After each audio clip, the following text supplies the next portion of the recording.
na tayo mga idol. So, andito na tayo ngayon sa may SLEX.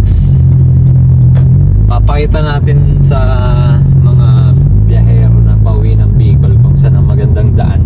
Hindi tayo dadaan ng San Pablo, Chaong, yung mga town dyan na traffic. Dadaanan natin ng SLEX, diretsong Startol. Exit tayo ng Lipa. So mamaya pakita natin. So yan yung Malvar exit. Batangas pa rin yan. So sa unahan lang tayo ng Malvar. Lipa exit next na yon. Next exit Lipa. Ayan mga idol, ito na yung Lipa City exit. So dito tayo, exit tayo. Ayan. Diba? Napakabilis lang. Sunod nito Rosario, Batangas na. Naka-RFID naman tayo kaya diretso lang tayo dito.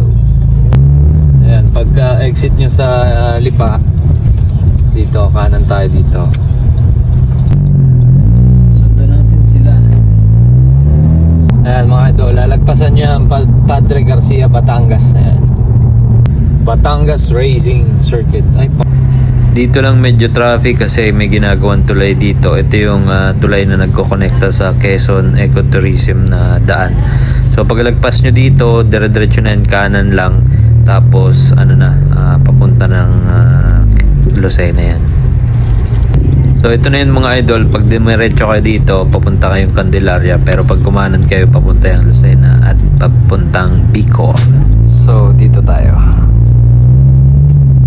Dito may makikita kayo na rotonda ng Lucena. So diretsohin nyo lang yan. Lagpasan nyo, diretso lang. Tapos kakanan na yan dun sa dulo. Ayun, so dinaanan na natin yung Quezon Ecotourism Road. Eto na nga, andyan na tayo. Pag kumanan tayo dito, papunta ng Bicol yan, 138 kilometers. Grabe, 138 kilometers pa. Pero malapit na yan.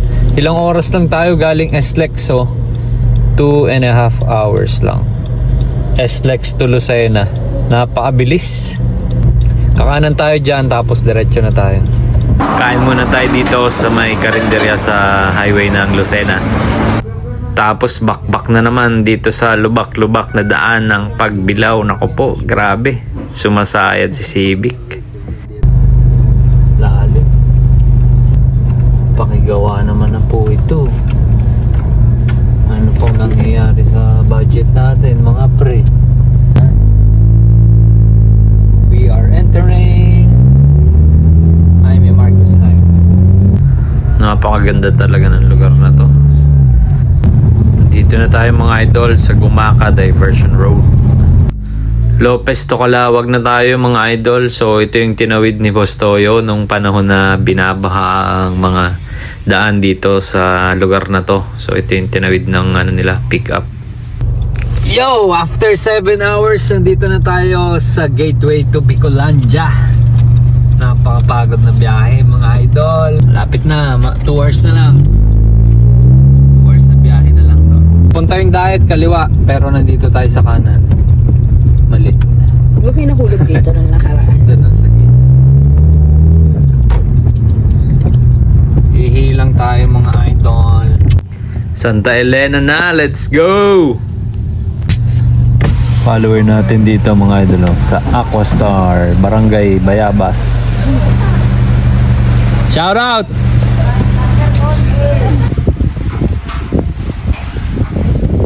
Touchdown tayo mga idol. Time check 7:03. Grabe, napakaulan dito sa Camarines Norte. So safe tayo nakarating. Maraming salamat.